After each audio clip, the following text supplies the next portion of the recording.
Super star Rajinikanth నటించిన robo movie మనం చూసే ఉంటాం. క్లైమాక్స్ లో హీరోయిన్ కోసం ఆ రోబో చేసిన రచ్చ మామూలుగా ఉండదు. తను సృష్టించిన వారిని సైతం హతమార్చేందుకు అది వెనకాడదు. అయితే ప్రస్తుతం అచ్చం అలాంటి ఘటనే తాజాగా ఇండోనేషియాలో చోటు చేసుకుంది. హ్యూమనాయిడ్ రోబో ఎగ్జిబిషన్ లో ఓ సంస్థకు చెందిన ప్రతినిధులు తమ రోబోను ప్రదర్శనకు ఉంచారు. ఈ క్రమంలోనే ఆ రోబో సాధారణంగా వస్తువులను ఎత్తడానికో పనులు చేయటానికో వాడే రోబోలా కాకుండా ఏకంగా ఓ ప్రొఫెషనల్ మార్షల్ ఆర్ట్స్ ఫైటర్లా ప్రవర్తించింది.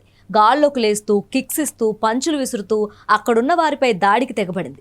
ఈ ఊహించని అటాక్తో తీవ్ర భయాందోళనకు గురైన అక్కడి జనాలు ఒక్కసారిగా పరుగులు తీశారు. ఈ క్రమంలో కొందరికి స్వల్ప గాయాలైనట్లుగా కూడా తెలుస్తుంది.